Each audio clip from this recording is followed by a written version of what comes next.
Alors bonjour à tous, aujourd'hui on va parler de la fibromyalgie, qui est un petit peu notre sujet de prédilection. En même temps c'est la maladie, c'est la cause de douleur diffuse la plus fréquente dans les pays industrialisés, donc c'est très fréquent, c'est 2 millions de patients en France, et les choses avancent vite pour cette maladie, qui par ailleurs est très mal soignée en France, on pourra y revenir, voilà. Donc c'est un petit peu mon dada. Je voulais aujourd'hui insister sur les étapes qu'il faut franchir pour aller mieux. Donc voilà, j'ai fait une trame, mais c'est ouvert à la discussion s'il y a des questions qui se posent éventuellement. Voilà. Alors la définition de la fibromyalgie, je ne vais pas insister forcément de façon très importante sur la façon de faire le diagnostic. C'est des choses dont j'ai déjà parlé dans d'autres vidéos, donc vous pouvez, pour ceux qui ne les connaissent pas, allez regarder notamment la vidéo que j'ai faite l'année dernière sur la fibromyalgie en 2023, dans laquelle je donne un petit peu plus de détails sur le diagnostic. Et il y avait eu aussi une vidéo qui avait été faite par le docteur Valérie Egé, notre vice-présidente, il y a 2 ans. Vous pouvez aussi retrouver sur la chaîne YouTube de l'association. Et toutes les informations sont disponibles sur le site internet www.isopus.fr, onglet vidéo. Donc n'hésitez pas à aller voir pour voir un petit peu toutes les vidéos. Quand je fais référence à des vidéos déjà faites, c'est là que vous allez les trouver. Voilà. Donc la fibromyalgie, c'est un état douloureux musculo-squelettique qui touche tout le corps, ou presque tout le corps, on va dire, qui est diffus, c'est-à-dire qu'il faut quand même qu'il y ait des douleurs un petit peu partout pour qu'on puisse parler de fibromyalgie. Et c'est un état qui évolue, qui est donc chronique, qui évolue depuis au moins 3 mois et pour lequel on n'a pas forcément identifié de cause évidente. Alors il s'associe à ces douleurs le plus souvent de la fatigue, des troubles du sommeil, des troubles digestifs chez 95% des malades et éventuellement des symptômes anxio-dépressifs, et c'est plus souvent des troubles anxieux que des vraies dépressions. Mais effectivement, s'il y a une vraie dépression associée, il faudra la rechercher, mais c'est pas forcément une obligation. Voilà. Je dis 95%, c'est pour les troubles digestifs, la fatigue c'est un peu moins, et les troubles du sommeil aussi. Tous les patients n'ont pas des troubles du sommeil, mais c'est quelque chose qu'on retrouve très fréquemment au cours de la fibromyalgie. Alors il y a d'autres symptômes, là c'est pareil, je ne les détaille pas, vous pourrez les retrouver dans les vidéos précédentes. Tout cela sans cause évidente sur les examens courants, c'est-à-dire on fait une prise de sang, on ne trouve rien, des radios, on ne trouve pas grand-chose, tout au plus un peu d'arthrose, voilà. Alors c'est une maladie qui est très fréquente puisqu'elle touche 2% de la population française, et donc ça fait 2 millions de patients en France, je vous l'ai dit, 90% de femmes, donc 10% d'hommes, donc ce n'est pas une maladie spécifiquement féminine, contrairement à ce que peuvent penser certains confrères. C'est pas une maladie de bonne femme, et même le nombre d'hommes est probablement sous-estimé justement par le fait qu'on résume souvent cette maladie à une maladie de femme, ce qui fait qu'on oublie de faire de vrais diagnostics chez les hommes, donc ils sont probablement un peu plus nombreux que 10%. L'âge moyen au diagnostic c'est entre 40 et 50 ans, mais on voit en fait tous les âges. Donc on voit des personnes très jeunes, voire des enfants ou des adolescents, et d'ailleurs il y a des fibromyalgiques adultes qui racontent très bien qu'ils ont des douleurs depuis qu'ils sont petits. Parfois on entend, même moi, d'aussi loin que je me souvienne, j'ai toujours eu des douleurs et on m'a dit que j'avais des douleurs de croissance, etc., etc. Et en fait ils avaient déjà des douleurs du même type que la fibromyalgie quand ils étaient enfants. on voit aussi des personnes âgées, et c'est vrai que chez les personnes âgées, souvent on dit « Oh bah oui, ma bonne dame, c'est l'arthrose, etc. » Alors oui, il y a l'arthrose, mais il peut y avoir plus que l'arthrose. Et donc c'est pareil, je ne détaille pas, mais la fibromyalgie s'associe à d'autres maladies douloureuses, et donc c'est comme ça maintenant qu'on sait que la polyarthrite rhumatoïde, eh ben, ça donne aussi de la fibromyalgie, on peut avoir les deux. Hein. Il y a plus de patients fibromyalgiques dans la population de polyarthrite que dans la population générale. Et inversement, il y a plus de maladies auto-immunes et de polyarthrite chez les patients fibromyalgiques que dans la population générale. Donc il y a bien un lien avec certaines autres maladies, inflammatoires celles-là, qui donnent aussi des douleurs. Donc on a le droit d'avoir plusieurs types de douleurs, et vous allez voir que dans la fibromyalgie, en fait, il y a plusieurs types de douleurs, ce qui fait qu'il faut essayer de jouer sur tous les types de douleurs. Et il faut bien comprendre à quoi sont dues ces douleurs pour pouvoir mettre en place ce qu'il faut pour les combattre. Alors j'aborde souvent la question de la cause, parce qu'il y a longtemps que je suis convaincue que ce qui va sauver les malades, c'est qu'on comprenne la cause de cette maladie. D'abord, la première conséquence, c'est que si on trouve la cause, qui n'est pas dans la tête, hein, vous avez compris, on est en train de résoudre le puzzle de la fibromyalgie. Si on trouve la cause, si on explique les symptômes par autre chose que juste c'est dans la tête, eh bien en fait, on va arrêter de dire ça aux malades, parce que ça ne les fait pas avancer de leur dire qu'ils n'ont rien, que la fibromyalgie n'existe pas, ou que c'est tout dans leur tête. Et puis par ailleurs, si on connaît la cause, non seulement ça donne une crédibilité à ces 2 millions de patients qui n'ont pas demandé à être malades, mais en plus, on va pouvoir lutter contre les symptômes, à partir du moment où on comprend d'où vient le problème. Voilà. Donc aujourd'hui, quand même, il y a eu beaucoup de choses qui ont fait avancer les choses. Il y a eu un rapport de l'INSERM en 2020 qui a permis de faire le point sur les principales avancées. Alors il n'y a pas tout dans le rapport INSERM, mais il y a quand même un bon panorama de la recherche actuelle sur la fibromyalgie, la recherche actuelle en 2020. Et heureusement, depuis 2019, il y a tous les ans un congrès intégralement consacré à la fibromyalgie qui est organisé par les Israéliens et les Italiens. Et donc, Isopus a le privilège d'être allé ou d'avoir suivi tous ces congrès, y compris ceux qui ont été faits en ligne pendant le Covid.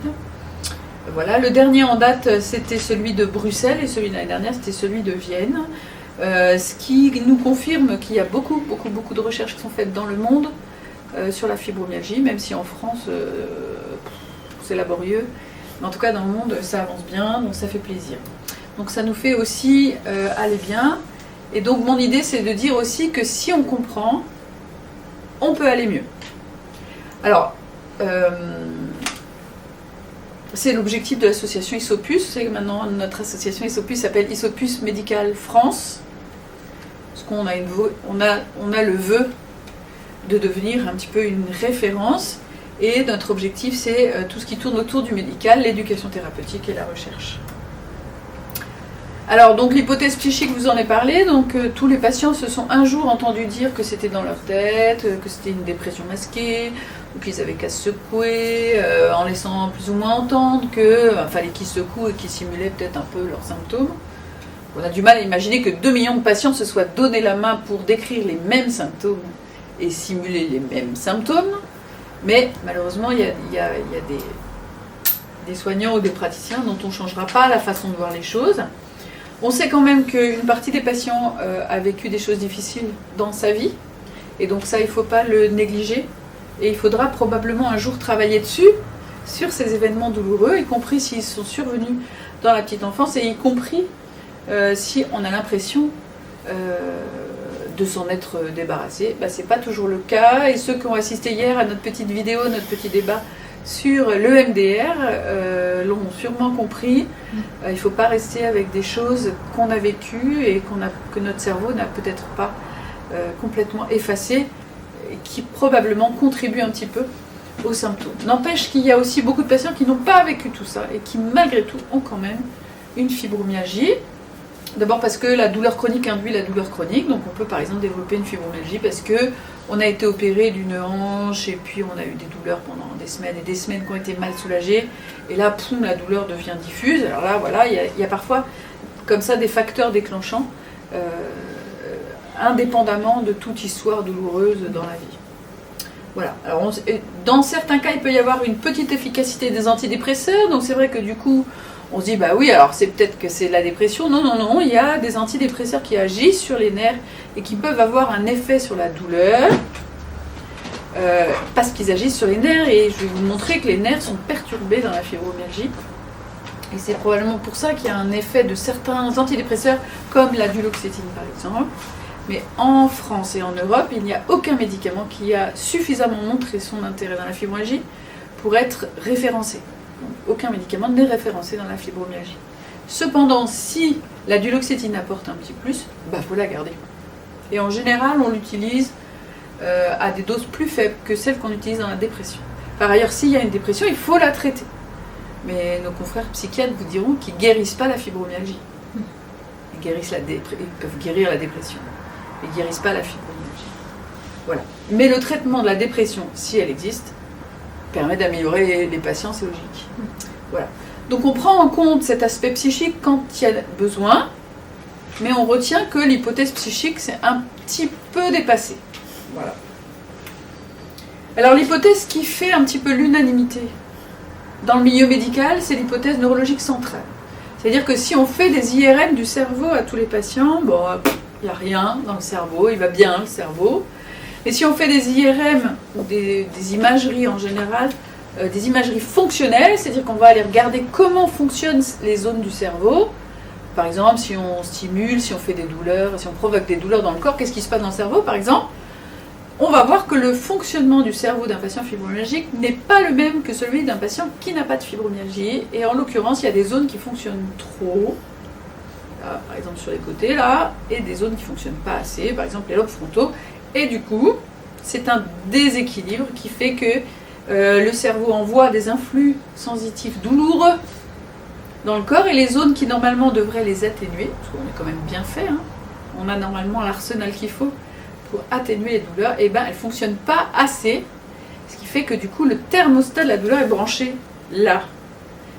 Et donc, un patient fibromyalgique qui est en poussée douloureuse, ben, dès qu'on touche, il a mal.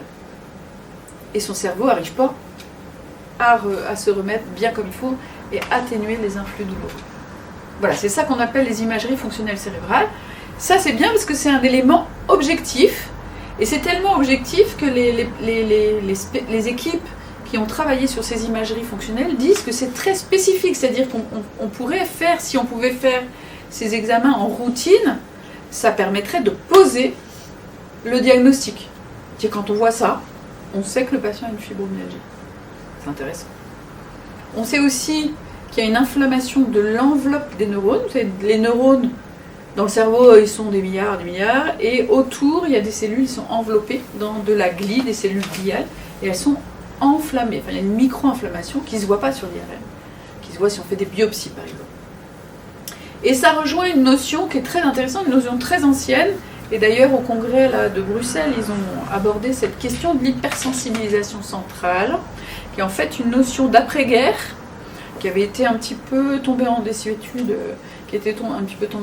puis qui est revenue un petit peu sur le devant de la scène. Et en fait, les patients qui sont fibromyalgiques, c'est un petit peu des hypersensibles à tout, en fait, parce que leur système nerveux est hyper activé, hyper sensibilisé.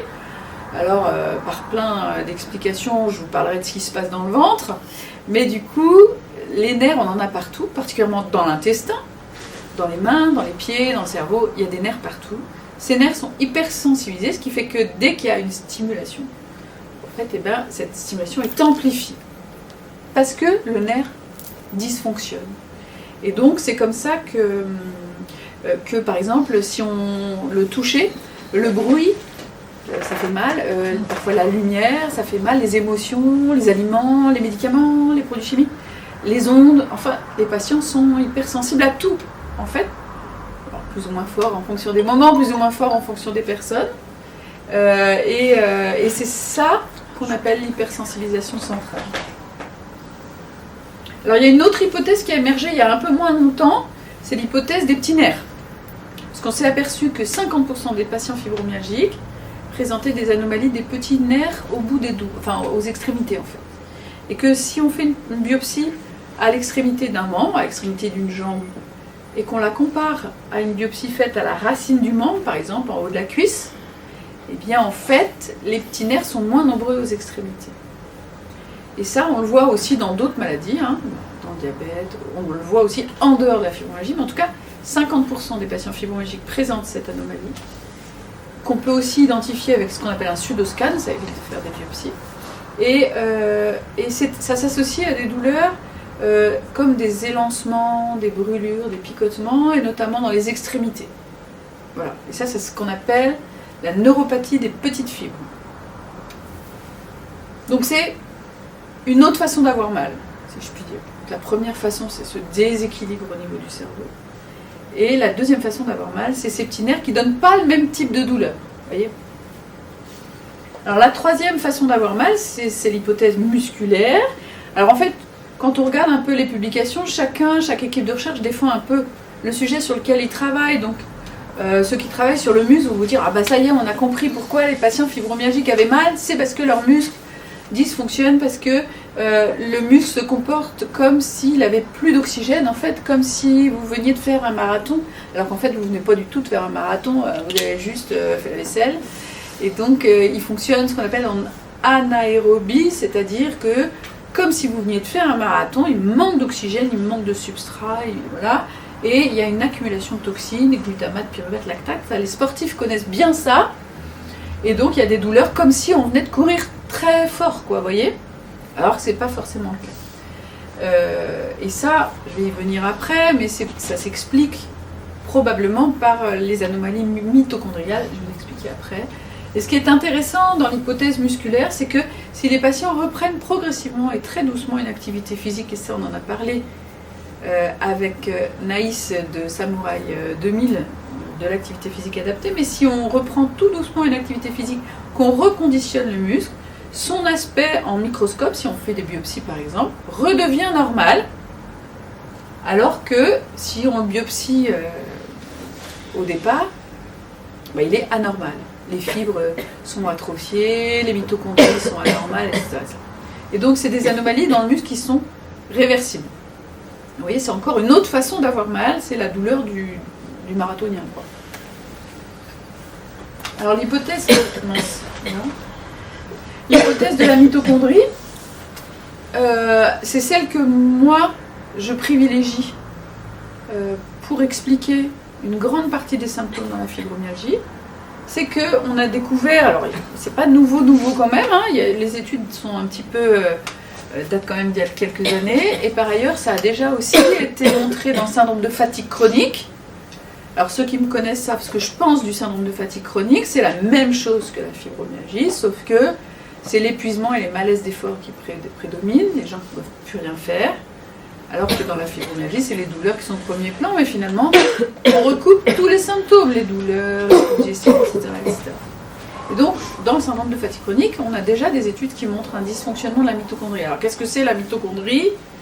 La mitochondrie, c'est ça, c'est des petits organites, des petits sacs, en fait, avec une double paroi.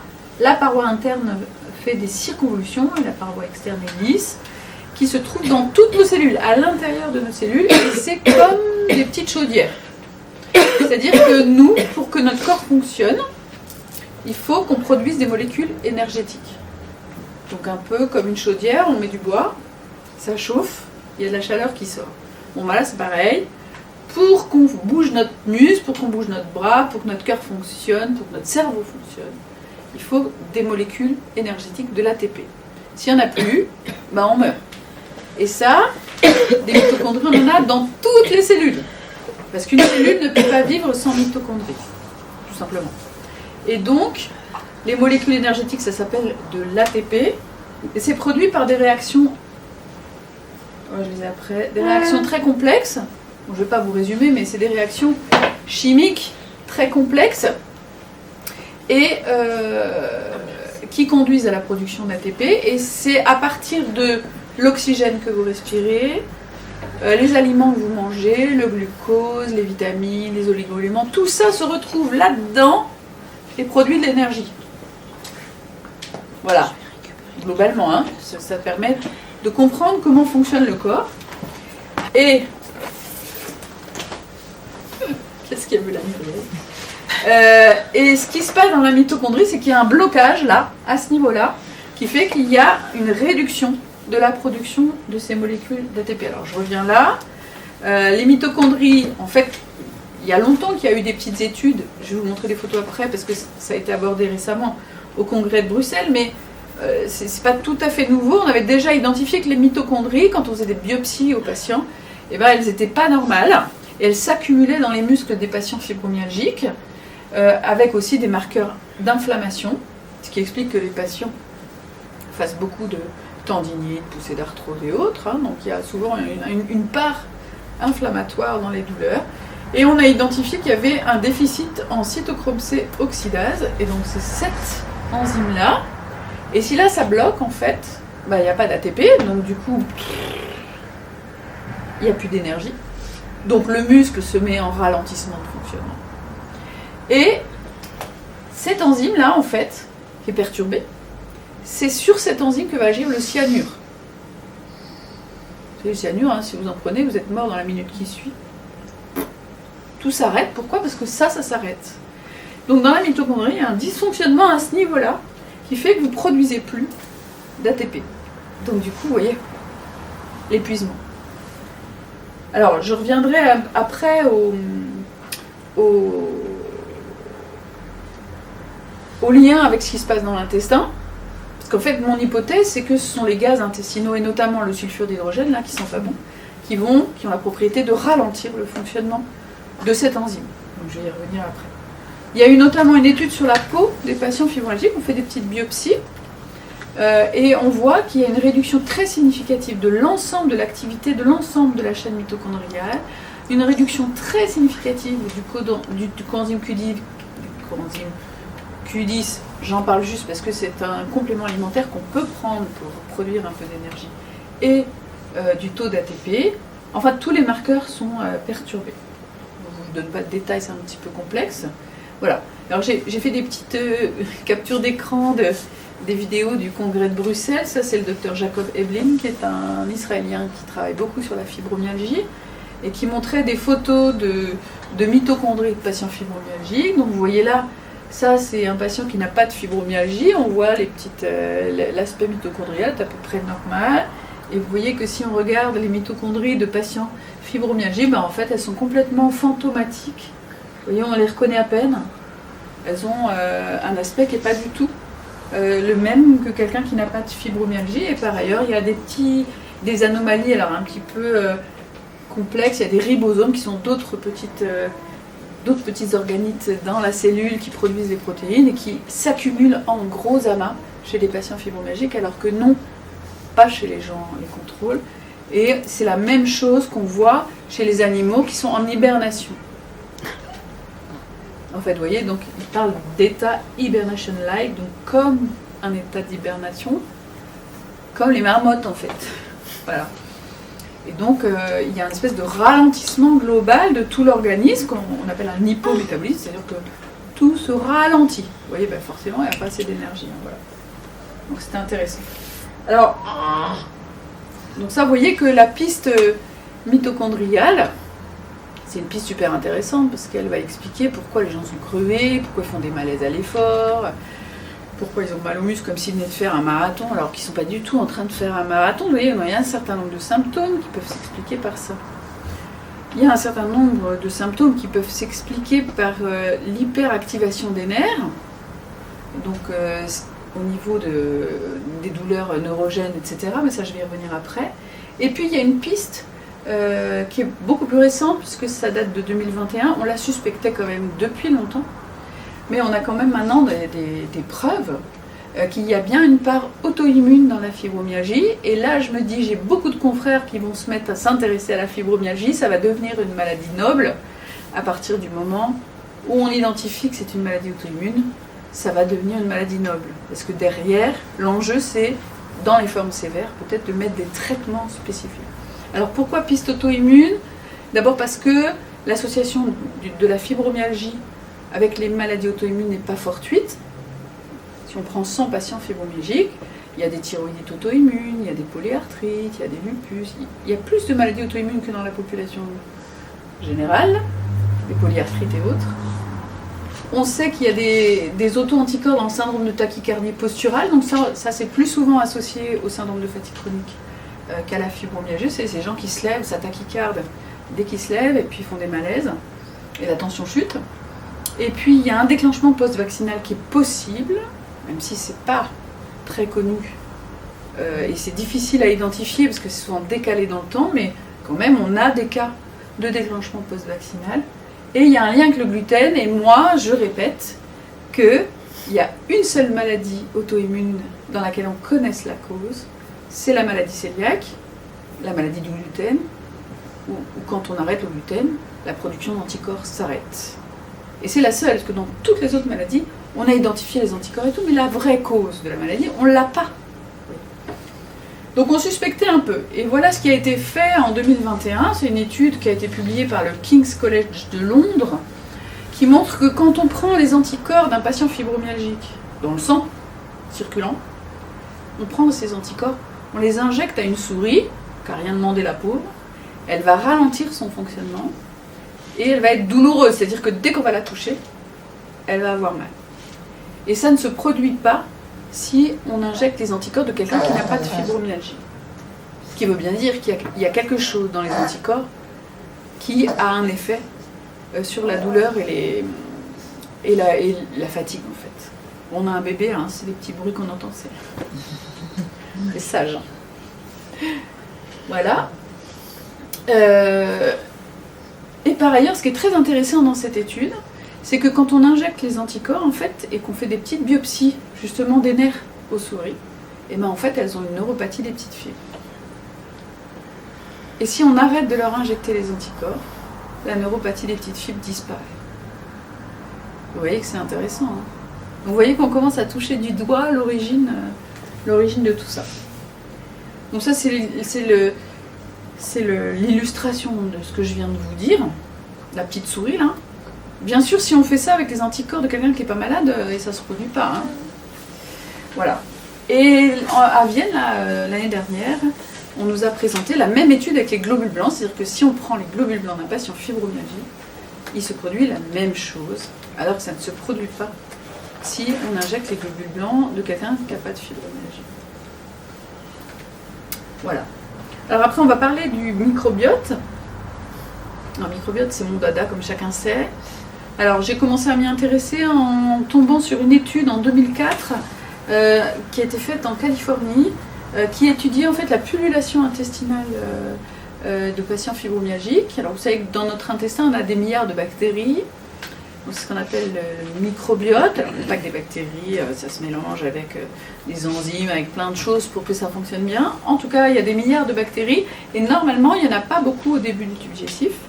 Et plus on descend, plus il y en a. Ce qui fait que dans l'intestin, dans le côlon, tout en bas, il y a 1000 fois plus de bactéries qu'à la sortie de l'estomac au début. Hein, vous voyez qu'il y a plusieurs mètres d'intestin. Et donc, quand il y a un dérèglement de la quantité de bactéries, c'est ce qu'on appelle un SIBO, c'est-à-dire en français une pullulation intestinale chronique du grêle. Et donc c'est ce qu'on identifie avec les petits tests respiratoires que nous on fait au Pôle Santé Sud, c'est-à-dire que les gens viennent à jeun, ils soufflent dans une petite machine pour voir s'ils produisent de l'hydrogène. Et l'hydrogène il est produit par les bactéries. Et normalement à jeun on ne doit pas en produire. S'ils en produisent à jeun, c'est qu'ils ont des bactéries jusque-là. S'ils se mettent à en produire très rapidement après avoir pris du sucre, c'est qu'ils ont des bactéries jusque-là. Donc c'est ça qu'on teste avec le petit test à l'hydrogène. Et puis, donc voilà. Et donc moi je me suis intéressée à ce qui se passait dans l'intestin parce qu'une très très très grande majorité des patients présentent des symptômes digestifs et notamment des ballonnements. Donc il y en a qui sont plutôt constipés, plutôt diarrhée, l'un ou l'autre, etc. Mais globalement, la production de gaz, c'est un truc quand même qui est très commun à un grand nombre de patients. Et sur l'ensemble des troubles digestifs, en fait, ça nous a été présenté l'année dernière au Congrès de Vienne. Il y a une néo-zélandaise qui a étudié précisément les symptômes présentés par les patients, les symptômes digestifs présentés par les patients fibromyalgiques. Et c'est une très très grande majorité des patients qui ont des troubles digestifs, 93 à 95% des patients. Donc effectivement, de temps en temps, j'ai des patients qui me disent « Oh, je ne suis pas dérangée, moi, ça va, j'ai la selle tous les jours, j'ai pas de problème ». Sinon, c'est quand même une très grande majorité, c'est De mémoire, 88% je crois pour l'intestin irritable. Donc ça, il y a une petite vidéo qui va être publiée demain sur l'intestin irritable. Et un truc étonnant d'ailleurs, c'est qu'il y a un tiers des patients fibromyalgiques qui présentent des anomalies du fonctionnement au niveau du rectum et de l'anus. Et donc soit des fuites de sel par exemple, soit au contraire des difficultés à extraire les sels, des difficultés d'exonération. Et j'ai des patients qui me disent, moi je suis obligée d'y aller avec le doigt parce que ça ne fonctionne plus, vous voyez, c'est ralenti. Et donc c'est un tiers des malades, c'est beaucoup, hein. C'est beaucoup. Donc le problème du ventre, c'est un truc important dans la fibromyalgie et beaucoup plus dans la population générale. Il y a beaucoup plus de patients fibromyalgiques. Si on prend 100 fibromyalgiques, ça fait quand même 95 ou 93 à 95% des gens qui ont des troubles digestifs, alors que c'est pas du tout le cas dans la population générale. Les troubles digestifs sont fréquents, mais pas à ce point-là. Donc il y a bien quelque chose qui se passe. Et par ailleurs, on reparlera des aliments, des pauvres en FODMAP, et notamment gluten, lactose, mais les symptômes sont considérablement améliorés par le changement alimentaire. Et en 2019, c'est le docteur Minerbi, donc c'est aussi un Israélien qui travaillait à Montréal, qui a analysé la flore intestinale des patients fibromyalgiques et qui a identifié que cette flore était perturbée au profit de mauvaises bactéries inflammatoires. Et lui aussi, c'est pareil, il dit l'analyse de la flore intestinale, en fait, du microbiote, c'est très spécifique, c'est-à-dire qu'on pourrait presque en faire un test diagnostique. On vous analyse vos selles, vous avez ça, vous avez une fibromyalgie. Vous voyez, c'est intéressant. Donc ça veut dire quoi? Ça veut dire que, les bactéries sont trop abondantes, parce que c'est 100% des patients testés dans cette étude californienne ont un test respiratoire perturbé, 100%. Et plus les gens produisaient du gaz, plus ils étaient douloureux. Donc je vais revenir au gaz, mais c'est un truc important. Et donc maintenant on sait que la flore est très spécifique. La flore est perturbée, elle n'est pas normale. Et elle est très spécifique de la fibromyalgie. Vous voyez, c'est qualitatif et quantitatif. Et donc ce qui nous a été dit en 2023, là, toujours ce docteur Minerbi, c'est qu'il est allé chercher les selles de patients fibromyalgiques, il les a implantées à des souris qui n'avaient pas de microbiote. Et ces souris ont ralenti leur fonctionnement et se sont mises à avoir des douleurs. Pareil, un seuil de douleur abaissé, c'est-à-dire que dès qu'on les touche, elles ont mal. Et si il leur met des antibiotiques pour nettoyer l'intestin et qu'il leur remet des bonnes bactéries, elles guérissent. Intéressant. Il va même plus loin, c'est qu'il observe les souris pendant les mois qui suivent, il leur met le microbiote, le mauvais microbiote, il les surveille pendant les mois qui suivent et elles deviennent dépressives. La dépression est secondaire et tardive. C'est pas la dépression qui conduit aux symptômes. Donc ça c'est aussi intéressant.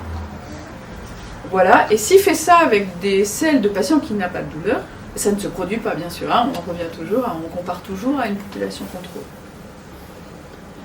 Voilà, alors donc, maintenant qu'on a vu un petit peu toutes les hypothèses, on va essayer de voir comment on peut jouer sur tout ça pour aller mieux.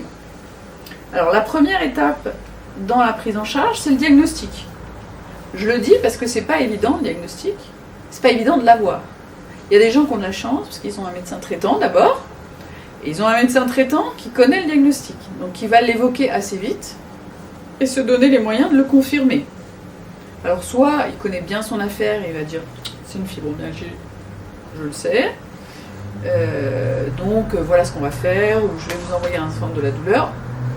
Ou alors il va adresser le patient par exemple à un rhumatologue pour confirmer le diagnostic. Ça peut être utile parce que les patients des fois ils ont aussi une épaule avec des tendons abîmés, une grosse arthrose du genou, de l'arthrose dans le dos et une fibromyalgie par exemple. Donc, du coup le rhumatologue il va essayer de faire la part des choses entre tout ça. Donc ça peut être utile de voir un rhumatologue pour confirmer le diagnostic. Le problème c'est les patients qui n'ont pas de diagnostic. Et donc là, je donne des exemples, mais on a eu les exemples hier de personnes qui sont venues. Et donc, un médecin traitant qui ne veut pas en entendre parler, et donc qui ne veut pas l'adresser à un spécialiste. Et la deuxième est tombée sur une rhumatologue qui ne veut pas faire le diagnostic de la fibromyalgie et qui lui a dit qu'elle n'avait rien, alors que bien évidemment, elle a une fibromyalgie. Voilà. Alors je donne un troisième exemple, c'est un exemple que j'ai eu il y a quelques années, donc une patiente qui était suivie depuis toujours par son médecin généraliste et qui avait des douleurs depuis une vingtaine d'années. Donc c'est un médecin qu'elle avait depuis plusieurs dizaines d'années. Et elle lui avait parlé de ses douleurs, elle lui en parlait régulièrement, faisait des examens, tout ça. À chaque fois, il dit non, c'est pas grave, etc. Et quand il est parti à la retraite, elle a récupéré son dossier et elle a vu dans le dossier que ça faisait 20 ans qu'il avait écrit le mot fibromyalgie dans son dossier. Et autant dire qu'elle lui en a énormément voulu parce qu'elle n'a pas pu mettre en place quoi que ce soit pour aller mieux puisqu'elle n'avait pas le diagnostic. Voilà. Donc, bon, son image a quelque peu été écornée par ça. Voilà. Donc je dis le diagnostic est essentiel, c'est qu'on ne peut pas commencer à avancer si on n'a pas le diagnostic. Voilà. Et puis je dis la bienveillance, mais c'est parce que ça a été souligné par le rapport de l'INSERM. C'est intéressant ce rapport de l'INSERM. Ils ont bien souligné qu'il était démontré que la bienveillance des médecins et des soignants vis-à-vis des patients fibromyalgiques était la première étape pour que ces patients aillent mieux. Donc autant dire que quand on dit aux gens bah, vous n'avez rien, c'est quoi encore cette affaire, j'y crois pas à la fibromyalgie, ben, on ne peut pas faire en sorte que les gens aillent bien. Voilà. Alors la deuxième étape c'est l'escalier. Alors, j'aime bien l'image de l'escalier, ceux qui ont l'habitude connaissent cette histoire. Donc, quand on a une fibromyalgie, ben voilà, on est tombé en bas de l'escalier, on s'est ramassé, les bleus partout, voilà, on a mal partout. Et donc l'idée, c'est de remonter progressivement les escaliers. Alors ça peut faire peur, il ne faut pas regarder trop en haut quand on est vraiment très altéré. Mais l'objectif de la prise en charge, ça va être de vous aider à mettre en place tout ce qu'il faut. Essayez de tout mettre dans le panier, tout ce qu'il faut pour aller mieux. C'est ce que j'appelle les piliers de la prise en charge. Et puis nous, on vous aide, les associations, les médecins, les kinés, tout ça, hop, à vous relever et à vous aider à monter marche par marche. Et donc, ça c'est une étape difficile, hein, parce qu'il faut déjà arriver à avoir moins mal, à mieux dormir, etc., etc. Donc là, on va parler de tout ce qu'il faut mettre en place pour se relever. Et aussi, après, il faut éviter les obstacles. Alors, je le dis, c'est important, mais il y a des choses importantes pour éviter les obstacles. C'est par exemple d'éloigner les personnes toxiques. Parce que vous allez monter quelques marches et c'est ces personnes toxiques dans votre entourage qui vont vous faire retomber en bas des escaliers. Donc à éviter absolument. Voilà. Alors je dis la troisième étape, donc c'est ce que j'appelle mettre tout dans le panier, c'est d'essayer de bien comprendre les piliers de la prise en charge. J'avais fait une vidéo, je crois que c'était l'année dernière, qui s'appelait les piliers de la prise en charge. Et c'est super important parce qu'en fait, pourquoi on parle de piliers, c'est que s'il y en a un qui est bancal, l'édifice n'est pas stable. En gros, vous ne pouvez pas aller mieux si vous ne mettez pas tout en place. Alors on va y aller doucement, hein, parce que moi je vais vous demander des choses compliquées. Hein. Quand il s'agit d'éloigner les personnes toxiques, c'est pas si facile, ça prend du temps. Quand il s'agit de travailler sur des événements douloureux, bah, c'est difficile, ça prend du temps. Quand on est très déconditionné, qu'on a mal dès qu'on bouge, et ben rebouger, ça va prendre du temps, etc. Donc voilà. Donc les trois piliers de la prise en charge, ce que j'appelle les trois piliers de la prise en charge, c'est d'abord rebouger tout en se reposant aussi, parce qu'il y a aussi ceux qui veulent trop en faire et qui ne savent pas s'écouter et se reposer. Il faut aussi prendre en charge tout l'aspect stress, anxiété, etc., etc. Donc tout cet aspect, parce que même si on dit que la fibromyalgie c'est pas dans la tête, et si on met de côté les patients qui ont vécu des choses douloureuses ou qui ont une vraie dépression, il ne faut pas se voiler la face. Dès qu'il y a du stress, ça va moins bien. Donc il faut essayer absolument de lutter contre le stress, de mettre en place des stratégies. Et le troisième, c'est l'alimentation. Alors les exemples sont pas bons, hein. J'ai mis des oignons, c'est pas terrible pour la fibromyalgie, les oignons. Les crudités, s'il y en a trop, c'est un peu pareil. Bon voilà, on va en reparler. Mais l'alimentation, c'est un truc super important. Alors le premier pilier de la prise en charge, c'est d'abord de bouger. Et ça, c'est un truc très important parce que c'est le principal élément qui va vous permettre d'avoir moins mal. Et ça a été démontré dans tellement plein d'études que tous les docteurs disent faut bouger, ça ira mieux, faut bouger, ça ira mieux. Alors oui, d'accord, hein, mais il faut déjà avoir un peu moins mal des fois parce que voilà. Mais bouger, c'est important. Et tous les patients le disent, ah bah, j'ai commencé à refaire un peu plus d'activité, voilà, tout doucement, et j'ai gagné du terrain sur la douleur. Et pourquoi, je vous ai expliqué, c'est que le muscle, il se reconditionne, il a un meilleur aspect, les fibres sont de meilleure qualité, les mitochondries se remettent d'aplomb, et donc pour toutes ces raisons, l'activité physique, c'est bénéfique. Et l'autre élément important dans ce pilier-là, c'est qu'il ne faut pas non plus en faire trop. On en a parlé avec Naïs justement sur l'activité physique adaptée hier, c'est que il faut jauger les efforts. Si on se dit, bon allez, aujourd'hui ça va bien, je vais faire 1 kilomètre à la piscine, c'est 3 ou 4 jours pour s'en remettre. Donc en fait, il faut jauger les efforts. Ça c'est comme voilà, les dames qui se disent, aujourd'hui je vais bien, je vais faire tout le grand ménage, oui, c'est 3 jours pour s'en remettre. Donc il faut du coup arriver à trouver le bon rythme. Le repos est important parce que vous avez compris, les mitochondries, il faut les recharger plus souvent. Donc il faut remettre en charge. Ça veut dire qu'il faut organiser un petit peu les temps de repos pour qu'il y en ait dans la journée, sinon après c'est catastrophique. Donc ça c'est lié à ce que je vous disais sur les batteries faibles et nos fameuses mitochondries bien faiblardes. Donc ça veut dire que chaque patient doit trouver le bon rythme global, mais aussi au quotidien. Il y a des jours où ça va aller mieux que d'autres. Voilà. Ça c'est le premier pilier, c'est super important. Le deuxième pilier, je vais le garder pour après parce que je vais vous reparler de ce qui se passe dans le ventre. Et le troisième pilier, c'est tout ce qui est gestion du stress. Donc moi je compare beaucoup les patients fibromyalgiques. Elle est mignonne, Marie-Thérèse, elle va me donner un petit gâteau. Oh, c'est gentil. Non, ça va aller. C'est pas raisonnable sinon. Voilà. Et donc je compare beaucoup les patients fibromyalgiques avec de belles personnes dans un monde de brutes. Et donc en général c'est ça, hein, c'est des patients qui sont empathiques, qui ont envie de bien faire et qui se font bouffer, harceler, détruire parfois même, voilà. Alors s'il y a une dépression, il faut la traiter. Et parmi les psychothérapies qui peuvent être utiles, la psychothérapie classique, ça peut toujours aider. Ça peut même être important pour certains patients. La psychothérapie qui a montré son efficacité, c'est la thérapie cognitivo-comportementale. Globalement, ne cherchez pas, c'est compliqué à mettre en œuvre parce qu'il y a très peu de praticiens qui sont formés à cette technique. Notamment dans la Sarthe, vous ne trouverez pas beaucoup de praticiens pour en faire. Et puis surtout le MDR, alors là par contre ça vaut le coup, on en a parlé hier. Et vous pouvez regarder la petite vidéo, mais le MDR, c'est d'abord une technique pour gérer le stress post-traumatique, pour se débarrasser des choses douloureuses de la vie. Et je vous invite à regarder la petite vidéo faite par Marie Scholl, la psychologue MDR, parce que c'est vraiment intéressant et il faut vraiment y réfléchir. Ça peut vous aider à gagner du temps. Et se protéger des personnes toxiques, je vous l'ai dit, et de tous les éléments très stressants, ça veut dire éteindre les informations, ne pas regarder les faits divers dramatiques, même j'allais dire les débats politiques, hein, des fois il faut savoir éteindre la télé parce que c'est déprimant.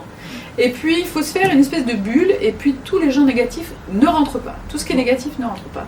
Ne rentrent que les personnes sympas, bienveillantes, qui vous encouragent, etc. etc. Il faut vraiment, vraiment se protéger et surtout recentrer un peu sur soi. Parce que c'est bien de donner, mais à un moment, il faut aussi s'occuper de soi, quoi. Voilà. Alors j'ai mis l'hypnose, ce que nous on propose de l'hypnose là où je travaille. Et c'est vrai que le fait d'apprendre à faire de l'auto-hypnose à la maison, ça peut être utile. Alors les autres prises en charge, donc je les ai citées. Donc ça c'est les 3 piliers, je vais revenir à l'alimentation parce que vous avez compris c'est important, mais je voulais en parler plus abondamment après, donc je vais en parler après. Donc, dans les autres prises en charge, pour la majorité des patients c'est l'eau très chaude, est très bénéfique, et les cures thermales aussi. Moi j'invite les patients qui peuvent aller en cure thermale à y aller. Les médicaments, je vous ai dit que c'était pas forcément terrible, mais parfois il peut y avoir des effets bénéfiques, de la gabapentine, de la prégabaline ou des antidépresseurs ou du tramadol. Mais globalement, d'une façon globale, les médicaments c'est pas la panacée et c'est pas toujours très bien toléré. Voilà. La neuromodulation c'est très intéressant, ça va se faire malheureusement que en centre de la douleur, la RTMS, le TENS, le bracelet Remédie. Alors vous pouvez vous aller revoir les vidéos parce qu'on a fait des vidéos sur ces sujets-là, kiné rééducation et les associations de patients, ça c'est nous ici, pour être positif. L'idée c'est de trouver des gens qui vous aident à vous tirer vers le haut et pas vers le bas. Et puis un peu d'écoute et un peu de reconnaissance. Voilà. Alors je reviens au ventre. parce que ça me tient à cœur. L'hypothèse de travail sur ce qui se passe dans le ventre, c'est de dire il y a trop de bactéries dans l'intestin des patients fibromyalgiques, c'est des bactéries de mauvaise qualité qui sont productrices de gaz, et notamment de sulfure d'hydrogène, qui va paralyser la mitochondrie, là. Et le sulfure d'hydrogène, c'est donc le gaz qui sent mauvais dans l'intestin. Et dans l'intestin, il fait 37 degrés. Donc c'est un vrai milieu de culture. Alors je ne sais pas si vous avez déjà oublié une bouteille de lait ouverte, que vous avez refermée, que vous n'avez pas remis dans le frigo, un jour de canicule 37 degrés. Je vous conseille de le faire, ça m'est arrivé il y a longtemps. Le lendemain, elle a doublé de volume, si vous l'ouvrez, ça pue l'œuf pourri, et bien le sulfure d'hydrogène, c'est ça. Ça veut dire que dans votre intestin, il fait ça, 37 degrés, il y a des bactéries, si vous ne digérez pas le lactose, c'est ça qui se produit dans votre intestin. Vous voyez un peu, hein, comme dans la bouteille de lait. Et donc notre fameux sulfure d'hydrogène, là, je l'ai mis là, parce qu'on produit aussi du méthane et de l'hydrogène, mais c'est pas très toxique, donc c'est surtout le sulfure d'hydrogène. Il se trouve qu'il a d'autres toxicités que la mitochondrie, il a aussi une toxicité sur le nerf. Donc là, on va arriver à notre dysfonctionnement des nerfs contre lequel il faut lutter. Donc on connaît le sulfure d'hydrogène, parce qu'il y a certaines professions qui sont exposées à ce gaz. C'est le cas par exemple des gens qui travaillent dans l'industrie du gaz, ou qui ouvrent les bouches d'égout, pas les bouches d'égout, les fosses septiques. Par exemple, ça fermente. Quand ils ouvrent, il peut y avoir une poche de sulfure d'hydrogène. Et d'ailleurs, ils connaissent les gens qui s'occupent de ça, des vidanges de fosses et autres. Parce qu'en fait, s'ils sont exposés à un afflux brutal, bah, leur cœur s'arrête immédiatement. Donc il y a même des professions où ils ont des détecteurs pour vite courir si ça sonne. Voilà. Donc on sait que c'est un gaz qui paralyse la production d'énergie au niveau des cellules, hein, c'est ce qui se passe dans la fibromyalgie. Il a un effet sur les vaisseaux, il agresse les muqueuses, hein, donc les yeux qui brûlent, qui pleurent, la muqueuse ORL, le tube digestif, les bronches, les voies urinaires, il va irriter toutes les muqueuses.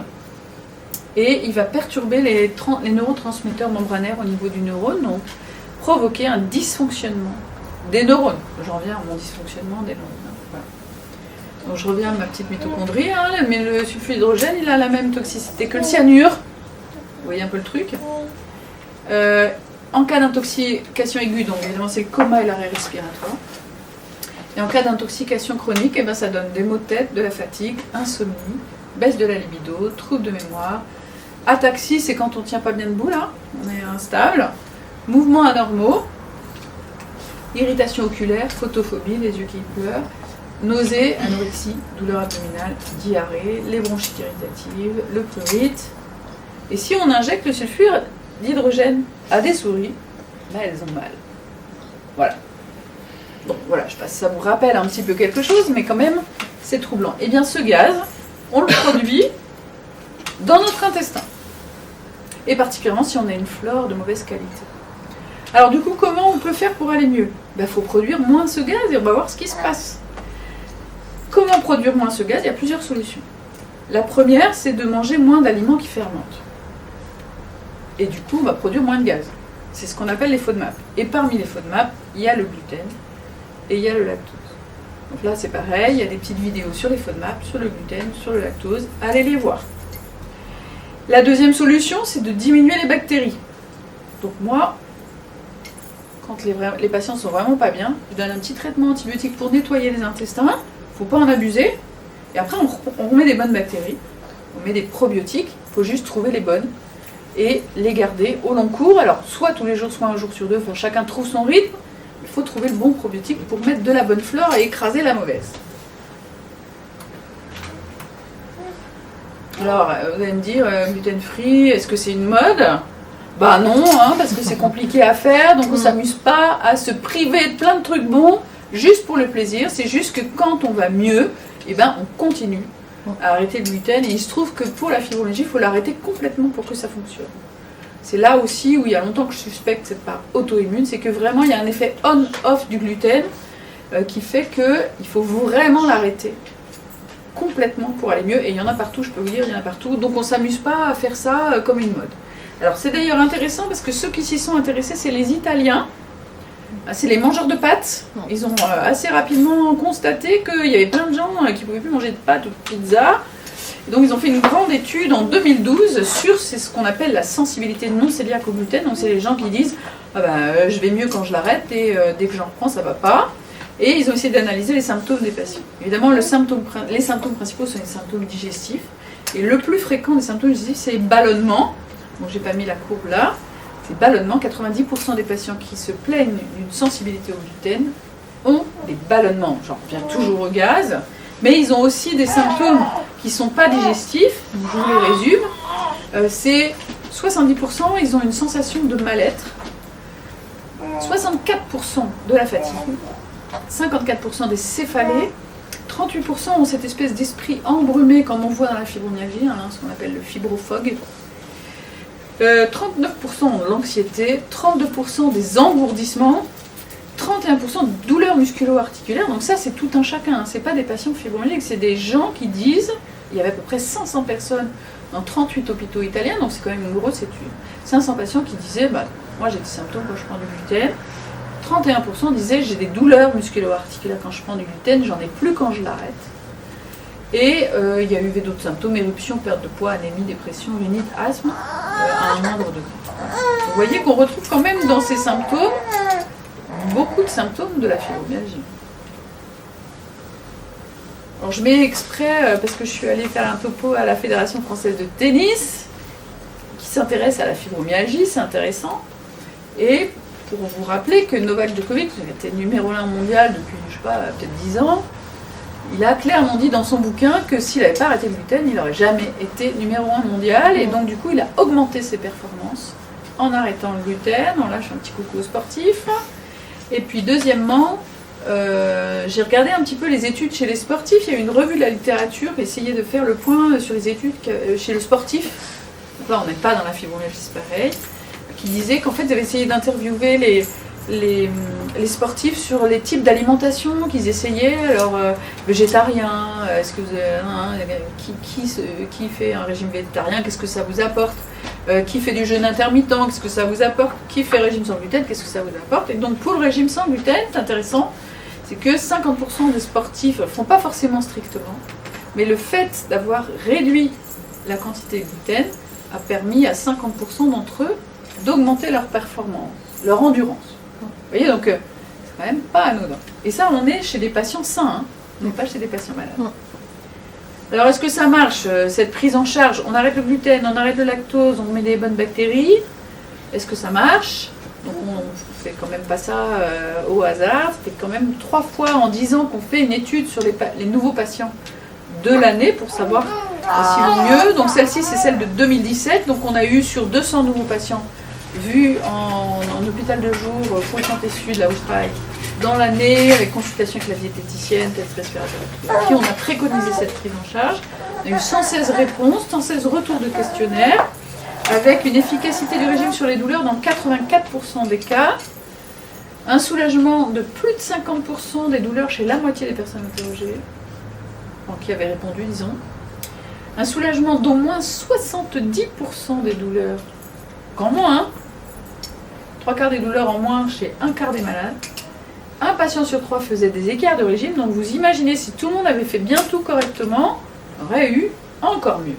Et donc parmi les améliorations, les autres améliorations constatées, 46% avaient un meilleur moral, 32% un meilleur sommeil, 41% une amélioration des activités quotidiennes, 72% une amélioration des troubles digestifs, mais ça c'est logique, c'est d'abord par là que ça se passe, 28% une amélioration de la fatigue, 23% des troubles de mémoire et 25% des troubles urinaires. Alors j'avais posé la question, est-ce que quand vous faites un écart, il se passe quelque chose? Donc un quart des malades, c'est que avec le gluten, les symptômes reviennent, ils ont des douleurs, 5% c'est que avec le lactose, et 50% pour les deux. C'est-à-dire que 3/4 des malades constatent qu'ils ont plus de douleurs s'ils font un écart, soit pour le gluten, soit pour le gluten et le lactose. Seulement 5% avec uniquement le lactose. Vous voyez que ça, c'est un élément très en faveur de l'efficacité du régime, parce que quand vous allez mieux et que vous en reprenez et que vous allez moins bien, c'est donc il y a bien quelque chose qui se passe. Et j'avais posé la question, est-ce que vous avez l'impression, quand vous faites un écart, que vous avez une production de gaz? Et donc oui, 66% des malades avaient noté écart, production de gaz, douleur. Et donc on a fait cette étude en 2016, en 2017 et en 2023. On a à peu près les mêmes résultats. Alors la dernière étape, on a franchi les étapes là. La dernière étape, c'est d'aider les autres pour aller mieux. J'ai mis les filles de l'association. Parce que quand on va mieux, c'est bien d'en faire profiter les autres. Et là, ça veut dire qu'on a bien avancé. Si on en est à pouvoir donner des conseils aux autres, c'est qu'on a bien avancé. Voilà. Alors, est-ce qu'il y a des questions? Ah oui, j'ai une conclusion. Pour ceux qui ne l'ont pas encore vue, c'est ma petite conclusion Hippocrate. Vous connaissez Hippocrate, le grand médecin de l'Antiquité, devant qui on fait un serment quand on a sa thèse de médecine, qui disait que ton aliment soit ton médicament. C'était le bon sens des médecins qui n'avaient pas de scanner et d'IRM à leur disposition. Et qui disait la cause des maladies ne peut se trouver que dans les vents et les paix. Il a écrit un traité qui s'appelle Des vents. Et il ne parle pas des vents qui soufflent et de la météo, il parle des paix. Voilà. Donc vous voyez que même Hippocrate avait compris qu'il y avait quelque chose avec les gaz. C'est intéressant. Voilà. Des questions ?